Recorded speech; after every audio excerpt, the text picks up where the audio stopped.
Donc en fait moi pendant des années j'ai vécu en me disant que la vie était courte et puis qu'il fallait en profiter au maximum. Pour moi en profiter signifiait vraiment faire la fête. Faire la fête, toutes sortes d'excès. Une vie réussie rimée avec une vie remplie de plaisir. Je me considérais plutôt comme une bonne personne. Finalement je ne faisais de mal à personne. J'étais de naturel plutôt aimable, donc je voyais pas vraiment de mal à mener ma vie de cette façon. Malgré tout, petit à petit, malgré tout ce soi-disant bonheur, j'ai quand même ressenti une certaine lassitude. Plutôt un vide dans ma vie. Travailler la semaine et faire la fête le week-end, vraiment, la vie se résumait-elle seulement à ça? Donc afin de voir si l'herbe était plus verte ailleurs, nous avons décidé, Julien, mon conjoint et moi, de partir vivre au Canada. Donc en 2012, nous voici donc arrivés à Montréal, plein d'espoir, pour commencer une nouvelle vie. Mais rapidement, nous avons recommencé exactement le même schéma. Donc en fait, c'était le même vide, mais dans un autre pays. Puis depuis notre immigration, moi je vivais beaucoup de stress. Mais en fait, je voulais tout contrôler moi-même. Les visas, le travail, les assurances, le futur, l'argent, bref. Je voulais que tout marche comme je le voulais. Bien évidemment, ce n'était pas le cas. En fait, je portais le poids du monde sur mes petites épaules. À côté de ça, je voyais Julien, qui lui a commencé sa quête spirituelle bien avant moi. Je le voyais devenir de plus en plus serein. Au fur et à mesure qu'il approchait de la vérité, je le voyais s'apaiser.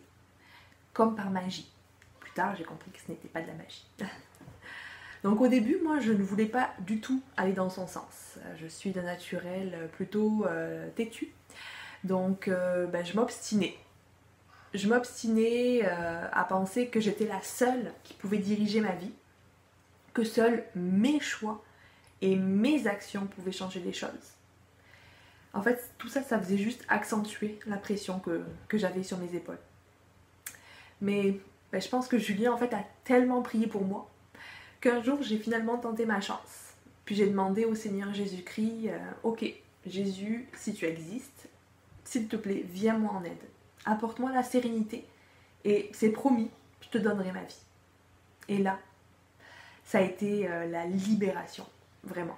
Le Seigneur a ouvert mon esprit et j'ai compris. J'ai compris que Jésus-Christ était mort pour nous, était mort sur la croix pour nos péchés. Et que par ce geste d'amour inconditionnel, le salut nous était offert à tous ceux qui avaient une foi sincère en lui. Que notre Père Céleste a un plan pour chacun d'entre nous, qu'il nous aime plus que quiconque, et que tout ce qui arrive dans notre vie, que ce soit positif ou même négatif, arrive par sa volonté et pour une bonne raison. Waouh! Existe-t-il vraiment un plus beau cadeau? Existe-t-il un autre Dieu ou même une autre personne qui nous aime assez pour nous offrir tout ça? Non. Personnellement, je ne pense pas. À partir de là, j'ai arrêté de stresser, tout simplement. J'ai arrêté de stresser et je me suis laissée guider par sa grâce. Ma vie a vraiment changé du tout au tout, et pour le mieux. Finalement, la vie ne paraissait plus si courte, car le Seigneur m'offrait l'éternité grâce au salut. Le Saint-Esprit m'a permis de prendre du plaisir dans les choses de l'esprit, comme lire la Bible ou louer le Seigneur, plutôt que dans les plaisirs de la chair. Nous avons été guidés vers une église fabuleuse, qui nous permet chaque jour de mieux comprendre la parole, puis de faire partie d'une communauté fraternelle et de croître dans notre foi. Aujourd'hui, je suis une femme et une mère comblée. Je n'ai jamais été aussi heureuse et sereine. Je prie chaque jour pour que ma foi se fortifie. Je remercie le Seigneur de m'avoir accueilli dans sa grâce et je le laisse diriger ma vie. Car lui seul, c'est ce qui est bon pour moi. Gloire à Dieu.